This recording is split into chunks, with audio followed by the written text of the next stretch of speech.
Good morning my lovely student, welcome back to my channel. So बच्चों, आज हम करेंगे क्लास 10th का चैप्टर 1 रियल नंबर एक्सरसाइज 1.1 का क्वेश्चन नंबर 4। तो देखिए क्वेश्चन नंबर 4 में क्या मेंशन है।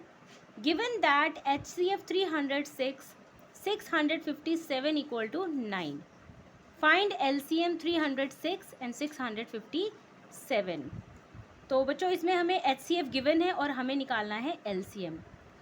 हम पिछले क्वेश्चंस में भी ये चीज़ें करते आए हैं, लेकिन इसका जो पैटर्न है वो थोड़ा सा डिफरेंट है। आपको याद होगा कि हमने सेकेंड क्वेश्चन में जो 2 इंटीजर्स थे उनका फैक्टर निकाला था और फिर हमने LCM और HCF निकाला था और उसके बाद हमने उसको वेरीफाई भी किया था।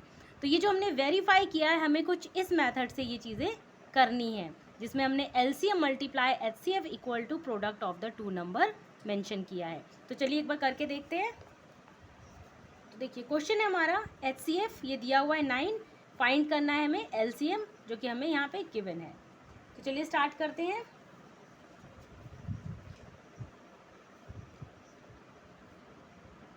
HCF multiply LCM equal to first number multiply second number. Okay बच्चों, तो देखिए HCF हमें यहाँ गिवन है। HCF क्या है हमारा 9, तो हम इधर 9 लिख लेते हैं और LCM हमें निकालना है, तो हमको एज इट इज उतारेंगे इक्वल टू फर्स्ट नंबर। देखिए फर्स्ट नंबर हमारा क्या है 306 मल्टीप्लाई सेकेंड नंबर हमारा क्या है 657। ओके बच्चों, तो अब हम क्या करेंगे, हमें LCM निकालना है, हम इसको बाहर ले लेंगे। LCM equal to 306 multiply 657। अब देखिए 9 यहाँ पर हमारा मल्टीप्लाई में है, जब वो यहाँ जाएगा तो डिवाइड में हो जाएगा अपॉन में 9।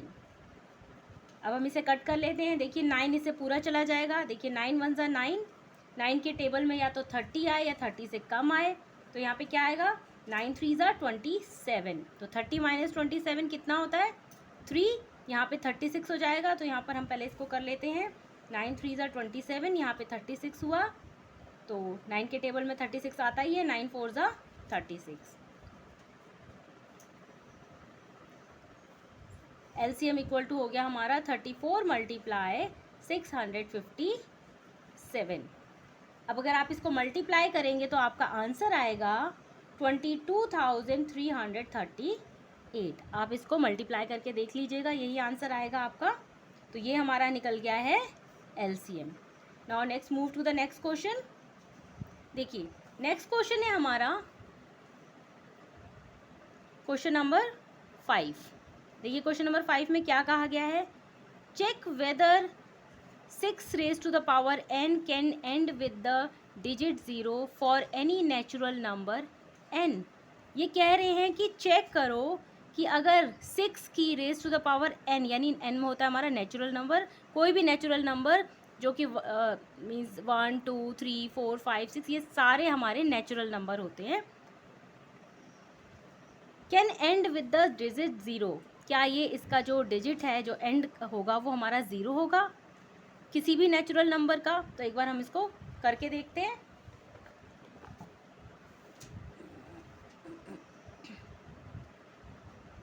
तो देखिए सबसे पहले बच्चों समझने वाली बात है कि हमारे नेचुरल नंबर क्या होते हैं।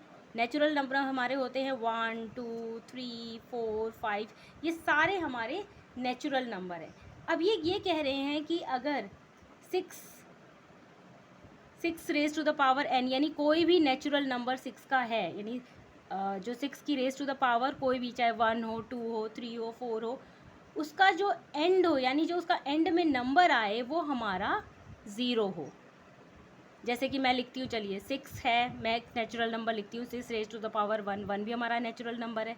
तो अगर हम इसको 6 1 ज़ा 6 ही आएगा, 0 तो आएगा नहीं। अगर हम इसको 6 रेज टू द पावर 2 करते हैं तो भी 6 6 हमारा क्या आता है 36 आता है। देखिए ये भी एंड नहीं हो रहा 0 से। अगर हम एक अगेन हम नेचुरल नंबर लेते हैं 6 रेज टू द पावर 3, तो भी अगर हम इसको मल्टीप्लाई करते हैं 6 मल्टीप्लाई 6 मल्टीप्लाई 6 तो भी हमारा ये एंड में 0 नहीं आता है। तो इनका कहने का मतलब ये है कि अगर आप कोई भी नेचुरल नंबर लो तो उसका जो एंड हो, एंड डिजिट हो, वो 0 आए। तो हम एक एग्जांपल के तौर पे समझ लेते हैं। मान लीजिए कि मैंने मान लीजिए एक नंबर लिया 90। अब देखिए जो 90 है, 90 का मल्टीपल्स क्या होता है, 10 तो आता ही आता है, यानी 10 मल्टीप्लाई 9 हम इसको लिख सकते हैं। ठीक है बच्चों। अब देखिए यहाँ पे 10 है, एंड किससे हो रहा है, 0 से हो रहा है। अगर आप 10 का प्राइम फैक्टर निकालेंगे तो हमारा क्या आंसर आएगा, 2 और 5, यानी 2 5 ज़ा 10। देखिए 10 जो है वो एंड में 0 भी आ रहा है और उसके फैक्टर हमारे पास आ रहे हैं 2 एंड 5। ठीक है बच्चों। तो यानी देखिए जिस भी नंबर के एंड, जिस भी डिजिट के एंड में 0 आता है 10 उसका मल्टीपल होता है, और 10 के जो फैक्टर्स होते हैं 2 और 5। ओके बच्चों, ये चीज़ समझ में आ गई। अगर आपको ये चीज़ समझ में आ गई है तो आपको कंसेप्ट भी क्लियर हो जाएगा। तो देखिए ये मैं इसको स्टेटमेंट में लिख के बताती हूँ। 6n can and